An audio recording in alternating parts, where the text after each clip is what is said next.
When I was a little kid, my friends used to tell me that if I said Bloody Mary into a mirror 3 times, Bloody Mary would appear. How did we figure that out? Who is this guy that's just saying stuff into a mirror till something happens?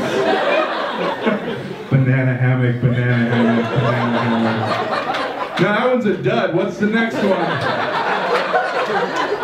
Bloody Mary, Bloody Mary, Bloody Mary. Hey look, it's working! You're gonna have to tell everyone. She's clearly gonna kill me.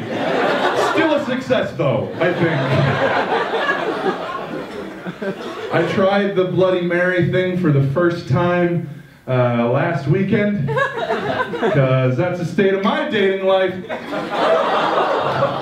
Say what you will, I want a woman who's always going to be there when I call her. That's what I'm looking for. Here's the thing, said her name 3 times, she didn't come. You want to know what rock bottom really looks like? Getting stood up by Bloody Mary is rock bottom. I've been trying to be more politically engaged, more informed, so I've been reading up on stuff. I've been watching a lot of stuff on climate change, and I figured out I do believe in climate change, but I get why people have their doubts, because you know what type of person I've never seen on the news talking about climate change? Climatologists.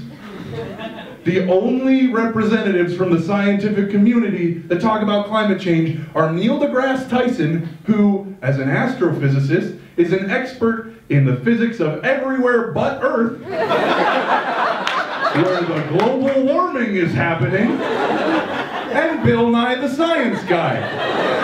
Not Bill Nye the Scientist.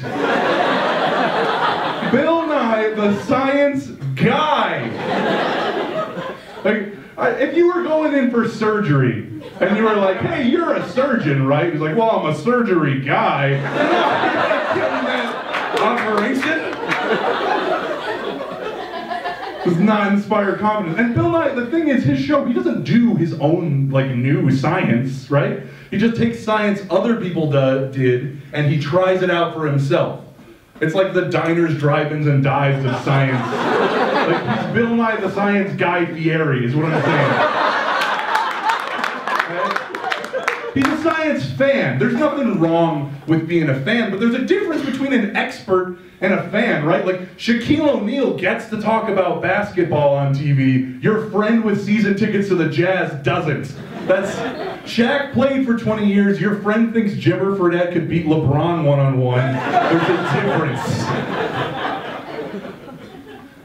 Speaking of sports, the ratings for the NFL were down this year. I don't know if any of you saw that. It was because of the national anthem protests, which is weird to me, because of all the NFL scandals, this is the one? Like, these people, for years, they're like, oh, Michael Vick trains dogs to bite each other to death for fun? Yeah, but look at the way he scrambles out of the pocket. I can't turn that off. But all of a sudden, Colin Kaepernick takes a knee, and they're like, I didn't come here to watch some prima donna athlete assume the physical position of me tying my shoe. That's not what America stands for. And I grew up watching baseball, which is way more strict with its players. Like, we don't want to let Barry Bonds in the Hall of Fame, one of the greatest players ever, just because he took steroids. The NFL let a guy named Ray Lewis in the Hall this year. He killed 2 people. I just made a joke about NFL Hall of Famers killing people. Forget the only one. OJ wasn't even the first person I mentioned. Like, you would go to the NFL Hall of Fame and be like, where's the dude who killed people? And someone has to be, which one? We won't let Bonds in because what, he took a pill that made him good at his job? I don't see the problem. We wouldn't do that with another profession, right? Like if you were going in for surgery, and he's like, can you take a pill to like make your hand tremor stop? And you'd be like, yeah, well, that's not how the old school guys did it. That's a surgery guy. If they ever do that, that's a surgery guy. Right? We wouldn't do it with any other profession. Like, if there was a pill that made Donald Trump not collude with Russians, I'd want him to take it. I don't see